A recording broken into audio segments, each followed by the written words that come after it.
Hello friends, मेरा नाम है संदीप। आज का वीडियो होने वाला है क्या मक्का में सच में शिवलिंग है। जिस टॉपिक पे बात करने वाले हैं शुभांकर मिश्रा और एक मौलाना जी हैं। तो चलिए वीडियो को शुरू करते हैं। कहता है कि वहां पर ना हमारा शिव जी को ना उसमें ताले में बंद कर दिया है।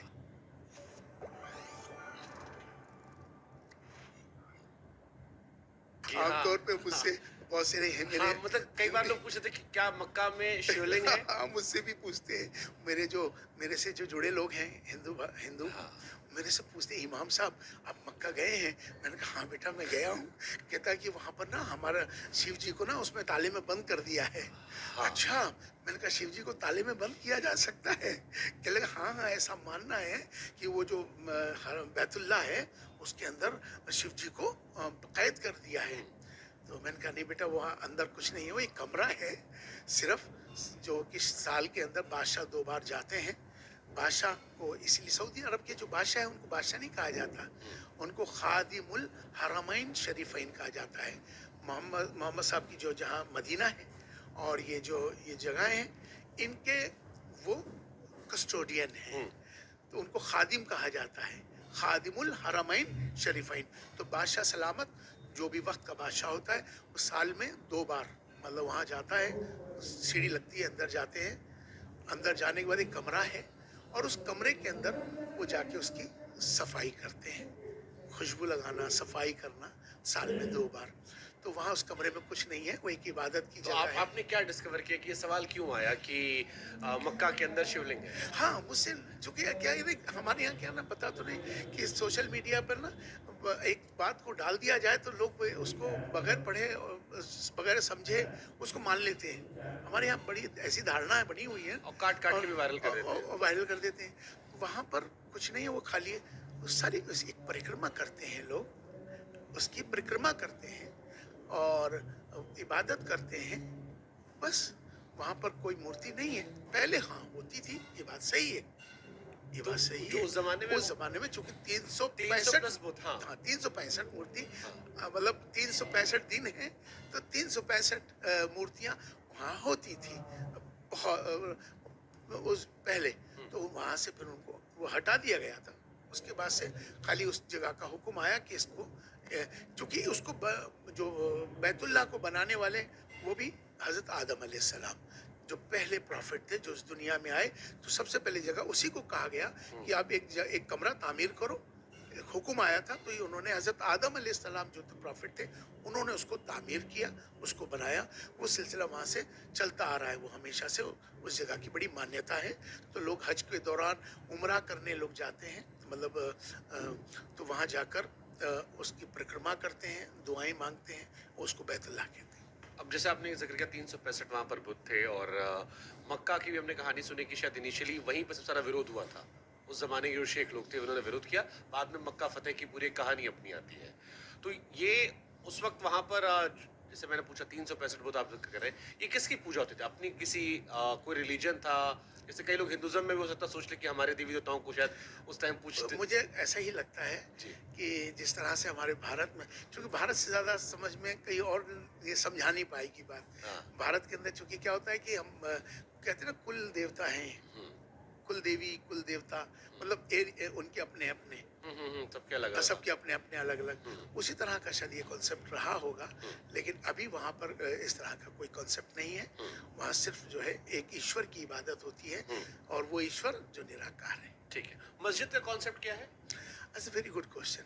मस्जिद का कॉन्सेप्ट जो है जमा के माने, जहाँ सब एक जगह आके इकट्ठे होके इबादत करें, उसको मस्जिद कहते हैं। और इसकी स्टार्टिंग कब हुई थी? देखिए स्टार्टिंग से मुराद इसका मस्जिद नबवी, मतलब जो मस्जिद नबवी, मतलब मदीने की जो मस्जिद है, प्रॉफिट मोहम्मद सल्लल्लाहु अलैहि वसल्लम की जो मस्जिद है, वहाँ से इसकी शुरुआत को हम मान के चलेंगे। 14th सेंचुरी की मतलब मतलब हाँ, ये सिक्स सिलसिला सिक्स चलता है। सेंचुरी की। हाँ, उस वो सिलसिला चलता है। मस्जिद पहली मस्जिद तो और भी हैं, लेकिन वो मस्जिद का कॉन्सेप्ट जो है, आपने जो सवाल किया, जो आपका मकसद हुँ, है, जहाँ एक जगह सब इकट्ठे होकर मिलकर इबादत करें, उसको मस्जिद कहते हैं। हुँ। नमाज़ एक होता है जामा मस्जिद, जी। हमारे यहाँ 5 टाइम के नमाज का कॉन्सेप्ट है। हुँ, तो ये मस्जिद का, जामा मस्जिद का, ईदगाह का एक कॉन्सेप्ट है। 5 टाइम जब हम अपनी मोहल्ले की मस्जिद में नमाज पढ़ते हैं, तो मस्जिद से मतलब कनेक्ट रहो। कनेक्ट का मतलब एक रहो, एक का मतलब एक दूसरे का ख्याल रखो एरिया वाइज। 5 वक्त की नमाज पढ़ते हैं तो हम एक दूसरे से मिलते हैं 5 वक्त नमाज में मस्जिद में, एक दूसरे से रिश्ता बनता है, रिश्तेदारियां बनती हैं। एक होने का कॉन्सेप्ट है मस्जिद से मकसद, एक रहो ये कॉन्सेप्ट है। तो हम एरिया वाइज 5 वक्त की नमाज हुई तो हम एक दूसरे से मिलते हैं। फिर हुक्म आया कि हफ्ते में एक बार जामा मस्जिद जाओ नमाज पढ़ने के लिए। तो उसका कॉन्सेप्ट था कि अब अपने चारों तरफ के एरिया से निकल के एक बड़े एरिया में जाओ जहाँ बड़ी मस्जिद हो, जामा मस्जिद हो। वहाँ पूरे आसपास के लोगों को एक हुक्म आया कि फ्राइडे के दिन आओ, यहाँ नमाज पढ़ो, वहाँ आपस में एक दूसरे से कनेक्ट हो, एक दूसरे से मिलो, एक दूसरे से रिश्तेदारियाँ करो, एक दूसरे के अच्छे में साथ रहो, सुख दुख में साथ रहो। अब दायरा बढ़ गया। इसी तरह से फिर साल में ईद का नमाज आई। अब वो जामा मस्जिद को छोड़ के अब आया कि सारे इलाके के लोग एक जगह इकट्ठे हों ईद की नमाज के लिए। ईदगाह में वहाँ जाएं, सब इकट्ठे होकर नमाज पढ़ें। अब एक दूसरे से मुलाकात करें, एक दूसरे से कनेक्ट हो जाओ। फिर साल में फिर एक बार आया हज का समय, बैतुल्लाह। फिर पूरी दुनिया को कहा गया तुम अब एक जगह यहाँ इकट्ठे हो जाओ। तो ये मोहल्ले से स्टार्ट होते होते ये पूरा एंड तक जाता है, सारी दुनिया के लोगों को एक करने के लिए। बेसिकली एक हो रहो, मिल के रहो। ब्यूटीफुल कॉन्सेप्ट कि लोगों को कैसे मिला के रखो। अब मिल के रहना है, कनेक्ट रहना। इसी तरह हमारे यहाँ एक बर्तन में एक बड़ा तश्तरी में खाना खाते हैं सब मिल के। क्यों खाते हैं? एक रहो, ये मिल के खाना खाया करो, एक साथ खाया करो, एक साथ रहा करो। ये कॉन्सेप्ट है। ओके, नमाज मैंने कहीं सुना कि ये संस्कृत शब्द है।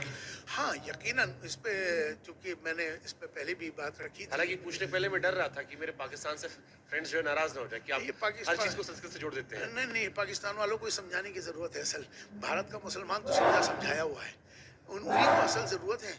एक तो बांग्लादेशियों को समझाने की जरूरत है और एक पाकिस्तानियों को समझाने की जरूरत है।